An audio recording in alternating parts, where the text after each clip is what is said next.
అందరికీ నూతన సంవత్సరం మరియు సంక్రాంతి శుభాకాంక్షలు. నాకు ఈ అవకాశం ఇచ్చిన స్కూల్ డైరెక్టర్స్కి, ప్రిన్సిపల్స్కి అండ్ స్టాఫ్కి అందరికీ చాలా కృతజ్ఞతలు. సార్ గారు నా గురించి చాలా చెప్పారు. మీకు నేను చాలా అచీవ్ చేశాను. ఆ అచీవ్ చేయడానికి నేను ఎన్ని కష్టాలు పడ్డానో నాకు బాగా తెలుసు. ఎందుకంటే చిన్నప్పటి నుంచి నేను కష్టాలతోనే పెరిగాను. నా హెల్త్ కూడా చాలా ఇష్యూస్ వచ్చాయి. అవన్నీ ఓవర్కమ్ చేస్తా నేను ఇప్పుడు ఈ పొజిషన్కి వచ్చాను, ఇలా అచీవ్ వచ్చాను. మీరు అలానే రావాలని కోరుకుంటున్నాను. అండ్ నేను ఒక చిన్న క్వశ్చన్ అడుగుతాను. మీరు నేను అడగను, మీ టీచర్స్ అడుగుంటారు మిమ్మల్ని క్లాస్లో మీరు ఏమవ్వాలనుకుంటున్నారు అని. ప్రతి ఒక్కరిని అడుగుంటారు కదా, అడిగారా లేదా? ఖచ్చితంగా అడుగుంటారు. సో అలానే నేను ఒక చిన్న స్టోరీ చెప్తా, ఎక్కువసేపు ఏం చెప్పను. మీ అందరికీ తెలిసిన వ్యక్తే. ఓకే, తను చిన్నప్పుడు స్కూల్లో చదువుకునేటప్పుడు స్కూల్లో టీచర్స్ అడిగారంట, ఒక్కొక్క పిల్లాన్ని లేపి అమ్మ మీరేం చదువుకుంటారు, మమ్మీ పెద్ద అయిన తర్వాత మీరేం చేస్తారు అని అడుగుతూ వచ్చారు. ఒక్కొక్కరిని అడుగుతూ వస్తే ఒక్కొక్కరు సార్ నేను లాయర్ అవుతాను, నేను ఐఏఎస్ అవుతాను, నేను ఐపీఎస్ ఆఫీసర్ అవుతాను, అలా చెప్పుకుంటూ వచ్చాడు. ఒక అతను ఉన్నాడు, ఆయన అడిగితే ఆయన అన్నాక సార్ నేను గుర్రం బండి నడిపేస్తుంది అవుతాను అన్నాడు. అదేంటో నువ్వు అలా అన్నావు, గుర్రం నడిపేస్తున్నావు ఏంట్రా అని అడిగాడంట. అంటే అప్పుడు ఆయన అన్న ఆ టీచర్ అని అడిగితే అందరూ పిల్లలందరూ చేసి అదే వీడేంద్ర గుర్రం బండి నడిపితే అవుతాను అంటున్నాడు అని చెప్పి ఆయన హేళనగా నవ్వారు. నవ్వితే ఆయన చాలా బాధపడ్డాడు. ఇంటికి వెళ్ళి వాళ్ళ అమ్మని చెప్పాడు, అమ్మ ఇట్లా నేను స్కూల్లో మా టీచర్ గారు అడిగితే ఇలా గుర్రం బండి నడిపి అవుతాను అన్నాను, దానికి వచ్చేసరికి పిల్లలందరినీ హేళన చేశారమ్మా, టీచర్ గారు కూడా నన్ను చూసి నవ్వారు అని చెప్పారు. వాళ్ళ అమ్మంది, ఎందుకు నాన్న నువ్వు బాధపడతావు, నీ మనసులో ఉన్న మాట చెప్పావు, దాంట్లో తప్పే ఉంది అని అంది. అలా అని వాళ్ళమ్మ ఒక పిక్చర్ చూపించింది ఆ అతనికి. ఓకే, ఆ పిక్చర్ చూపించి ఆ పిక్చర్లో కృష్ణుడు అర్జున్ని కూర్చోబెట్టుకొని రథం నడుపుతున్నాడు. ఓకే, కృష్ణుడు రథం నడుపుతున్నాడు. కృష్ణుడు ఎవరు ఇక్కడ? దేవుడు. అంతటోడే రథం నడుపుతున్నాడు. అలాంటప్పుడు ఈ వ్యక్తి రథం నడపడం తప్పలేదు. వాళ్ళ అమ్మే ఉందంట, నువ్వు ధర్మం పట్ల నడిస్తే, ధర్మం న్యాయం అనే పట్ల నడిస్తే, నువ్వు ఇట్లా రథసాలిదే అయితే నువ్వు ఎంతో మందికి మార్గం అవుతావు. ఓకేనా, నువ్వు ఎంతో మందికి మార్గం అవుతావు. అంతేగాని దీంట్లో నువ్వు చుడకలు చేశారు, నన్ను ఇలా బాధ పెట్టారు అని బాధపడాల్సిన అవసరం లేదు. ఓకే, ఎప్పటికైనా నువ్వు అచీవ్ చేస్తావు. అండ్ ఈ పర్సన్ ఎవరో తెలుసా మీకు? He's born on Calcutta 1863 January 12th, Swami Vivekananda. Okay, he's called as Swami Vivekananda. ఆయన గురించి ఇంకొక టూ లైన్స్ చెప్తాను. ఓకే, ఆయన అలా బాధపడిన తర్వాత వాళ్ళ అమ్మ ఇచ్చిన ప్రోత్సాహంతో ఆయన చాలా ముందుకు వెళ్ళారు, బాగా చదువుకున్నారు. మీరు సార్ చెప్పినట్టు వాళ్ళ ఫాదర్ కూడా చనిపోయారు. వివేకానంద ఫాదర్ చనిపోతే ఆయన కష్టపడి చదివి చేస్తూ ఉంటే వాళ్ళ ఇంట్లో తింటానికి తిండి లేకపోతే వాళ్ళ చెల్లి వాళ్ళ అమ్మ ఉండేవాళ్ళంట. అయితే ఈయన వచ్చేసరికి ఈయన కోసం కొంచెం అన్నం కొంచెం ఏదో ఒకటి ఉంచేవాళ్ళంట. ఉంచితే ఆయన ఇంటికి వచ్చి, అమ్మా నేను తినేసేసాను బయట ఫ్రెండ్స్తో, మీరు తినండి అని చెప్పి ఉన్నది కూడా వాళ్ళ చెల్లి వాళ్ళ అమ్మని తినమని చెప్పేవాళ్ళంట.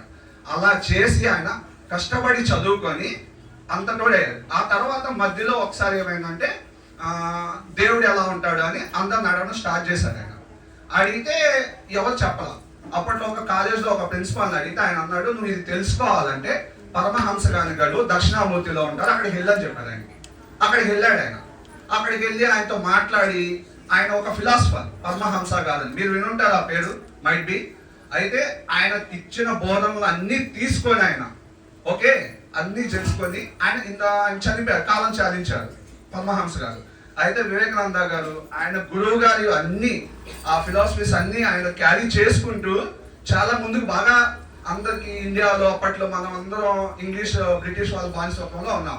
సో వాళ్ళందరినీ ఎలా అయినా పైకి తీసుకురావాలి, నా ఇండియా బాగుపడాలన్న ఒక ఆలోచనతో ఉండేవాళ్ళు ఆయన. అలా ఉండి అవన్నీ ఉండి ఆయన ఒక రోజు కన్యాకుమారిలో రాక్ బీచ్ అని ఉంటుంది. ఓకే, ఆయన స్టాచ్యూ ఉంటుంది అక్కడ. ఆయన 3 రోజులు ఉదయం పగలు రాత్రి 3 రోజులు అక్కడే కూర్చొని ధ్యానం చేశారు, ఏమీ తినకుండా. 3 రోజులు ధ్యానంలో మన ఇండియా ఎలా ఉంది అని పరిస్థితి మొత్తం ఆయన అక్కడ చూశాడు. ఆ రోజు చూసిన తర్వాత ఆయన ఒకటి అనుకున్నాడు మనసులో, నేను నా ఇండియా గురించి అందరికీ చెప్పాలి, అందరికీ తెలియాలి నా ఇండియా గొప్పతనం, మా ఇండియా ఒక సంస్కృతి ఎలాంటిది, సంప్రదాయాలు ఎలాంటివి అని తెలియాలని అనుకున్నాడు ఆయన. అనుకొని ఏం చేశాడు, చికాగోలో సర్వమేళ మహాసభలను జరుగుతాయి. దానికి వెళ్ళాలనుకున్నాడు. వెళ్ళాలని ఆయన దగ్గర డబ్బులు లేకపోతే అక్కడున్న ప్రజలు, అప్పట్లో రాజులు కూడా పాలించేవాళ్ళు, వాళ్ళందరూ ఆయనకి కొంచెం చందా ఇచ్చి ఆయన చికాగో పంపించారు. అక్కడికి వెళ్ళిన తర్వాత ఒక విషయం జరిగింది. ఏమైంది? వెళ్ళిన తర్వాత ఆయన ఉండటానికి ఎక్కడ ఉండాలో ఏమీ తెలియదు. ఆ టైంలో రేపొద్దున సభ అనగా ఆ సభ పోస్ట్పోన్ అయింది. 1 month పోస్ట్పోన్ అయింది. ఆ 1 month ఎక్కడ ఉండాలో ఆయనకు తెలియదు. అక్కడ ఎన్నో ఇబ్బందులు పడిన తర్వాత మహాసభలో ఒకరోజు ప్రసంగానికి ఆయనకు అవకాశం వచ్చింది. ఆ వెళ్ళిన రోజు ఆయన ఒకే ఒక విష్ చేశారు. అందరూ ఇలా లేడీస్ అండ్ జెంటిల్మెన్స్ అలా అందరినీ పలకరిస్తూ వచ్చారు, మిగతా మతాలు వాళ్ళు కానీ ఎవరైనా సరే. బట్ వివేకానంద ఏమని అన్నాడంటే తెలుసా? All the brothers and sisters of Americans అన్నాడు. ఆ ఒక్క పదంతో అమెరికా మొత్తం మారుమోగి ఎవ్రీ పేపర్లో ఆయన నేమ్ ప్రింట్ చేశారు. Not only America, all countries ఆయన నేమ్ ప్రింట్ చేశారు. ఆయన అలాంటి పొజిషన్లో అందరికీ వచ్చారు. అయిపోయిన తర్వాత ఆ సభ అయిపోయిన తర్వాత ఆయన మిగతా దేశాల్లో చాలా మంది, సార్ మా ఏరియా రండి సార్, ఐ మీన్ మా దేశం రండి, మా దేశంలో ఇట్లా ఫిలాసఫీస్ అన్ని చెప్పండి అని అడిగారు. అడిగితే అప్పుడు ఆయన వెళ్ళి అన్ని చోట్ల చెప్పాడు. చెప్పిన తర్వాత కొంతమంది వచ్చి, సార్ మేము మీ హిందూ మతంలోకి మారుతాము, ఇలా తీసుకుంటామనంటే ఆయన వివేకానంద అన్నారు, నేను మత మార్పిడి కోసం ఇక్కడికి రాలేదు. ఓకే, ఒక హిందూ లా ఉండండి, ఒక ముస్లిం లాగా ఉండండి, ఒక క్రిస్టియన్ లాగా ఉండండి, అంతేగాని మీరు మతాలతో కొట్టుకోవద్దు, ఆల్ ఆర్ ఈక్వల్ అని చెప్పి ఆయన ఎవరు మత మార్పిడి చేసుకోవాల్సిన అవసరం లేదు. ఎవరి మతం వారికి గొప్పది. నేను క్రీస్తు టైంలో పుట్టుంటే, జీసస్ ఉన్న టైంలో పుట్టుంటే నేను ఆయన పూజించేవాడినేమో అని ఆయన అలా చెప్పి ఆయన ప్రసంగాలతో ఎంతో మందికి ఇన్స్పిరేషన్ అయ్యాడు. ఓకే, అలా తిరిగి వచ్చి ఇండియాలో ఆయనకి ఇప్పుడు ఎంత ప్రతి ఒక్కళ్ళు గుర్తుపెట్టుకోండి, ఆయన పుట్టినరోజు January 12th మనం ఏమని సెలబ్రేట్ చేసుకుంటాం, మీకు ఏమైనా ఐడియా ఉందా? Youth festival. Yes, youth day of national youth day గా సెలబ్రేట్ చేసుకుంటాం. Okay, it's coming in 4 days. Next 4 days లో నేషనల్ యూత్ డే వస్తుంది. ఓకే, అలానే ఇంకొక చిన్న అతను 1 line, doctor APJ Abdul Kalam garu, మీకు అందరికి ఐడియా ఉన్నారుగా. సో ఆయన ఫ్రమ్ రామేశ్వరం టు రాజ్యసభ అక్కడ దాకా ట్రావెల్ చేశాడు ఆయన. ఓకే, ఆయన ఎక్కువ పిల్లలతో ఎక్కువగా టైం స్పెండ్ చేసేవాళ్ళు. ప్రతి ఒక్కళ్ళు అడిగితే, ఒక పిల్లాడు అడిగాడు అనమాట ఒక రోజు, సార్ మన ఇండియా యొక్క స్ట్రెంగ్త్ ఏంటి సార్ అండ్ వీక్నెస్ ఏంటి సార్ అని అబ్దుల్ కలాం గారిని అడిగాడు.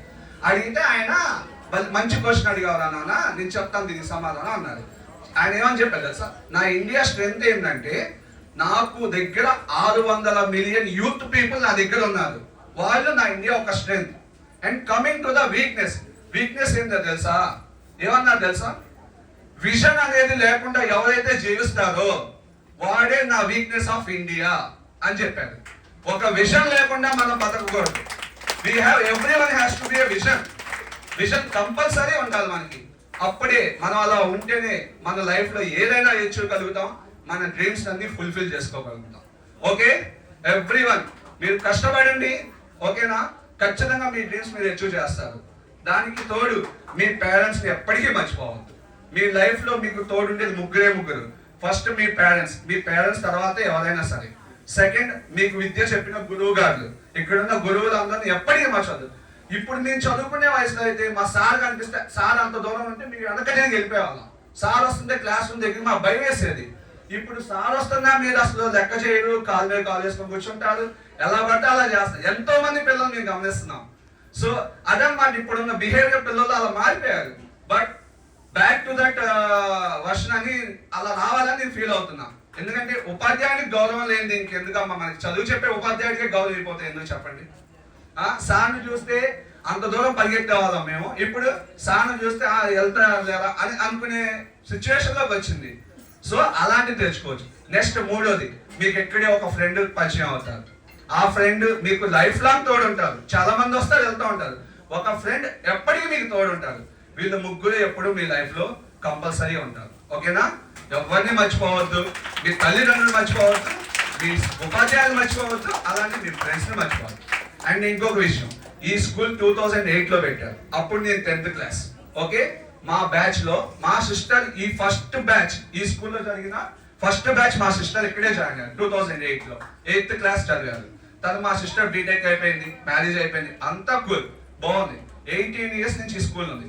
మీ స్కూల్ పెట్టిన ఫస్ట్ ఇయర్ లో ఒక అచీవ్ చేసింది? మీకు ఎవరైనా ఐడియా ఉందా మీ స్కూల్లో? నేను చదివే 10th క్లాస్ అప్పుడు టౌన్ ఫస్ట్ వచ్చింది. పెట్టిన ఫస్ట్ ఇయర్ లోనే అంజనేష్ అనే అబ్బాయికి మీ స్కూల్లో టౌన్ ఫస్ట్ వచ్చింది. ఓకే, అది మీ స్కూల్ యొక్క ప్రాధాన్యత. పెట్టిన మొదటి సంవత్సరంలోనే మీ స్కూల్ టౌన్ ఫస్ట్ వచ్చింది. ఓకే, అలాంటి మంచి స్కూల్లో మీరు చదువుకుంటున్నారు, గుర్తుపెట్టుకోండి.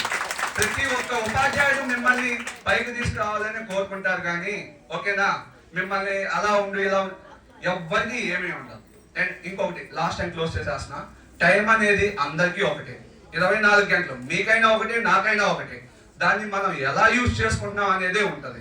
మీరు కొంచెం వైజ్గా యూజ్ చేసుకున్నాక ఆ టైంని దేనికి ఆ టైంని ఎలా దేనికి కేటాయించాలనుకున్నారు అనుకుని ఖచ్చితంగా మీ లైఫ్లో ఏం సాధించాలనుకున్నా ఖచ్చితంగా అచీవ్ అవుతారు.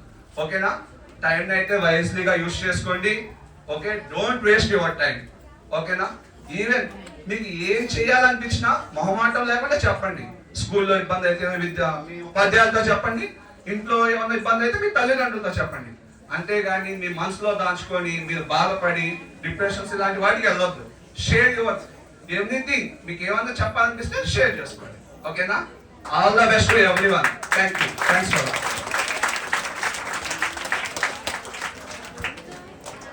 మన వెంకటేష్ చక్కగా స్ఫూర్తినిచ్చేటువంటి విషయాలు మీకు చెప్పారు.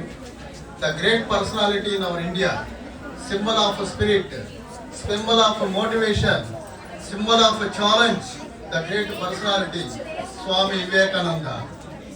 అతని గురించి మీరు చక్కగా చెప్పారు, ఇన్స్పిరేషన్. తర్వాత APJ Abdul Kalam, you cannot change your future but you can change your habits. Habits will change your future. The statements are given by APJ Abdul Kalam, the great personality of India. ఇలాంటి వ్యక్తుల గురించి చక్కగా చిన్న వయసులో మంచి పొజిషన్లో ఉండి మీకు చెప్పినటువంటి విషయాన్ని స్ఫూర్తిగా తీసుకొని మీరు మరింత ఉన్నత స్థితికి రావాలని కోరుకుంటూ మరి ఇంకొకసారి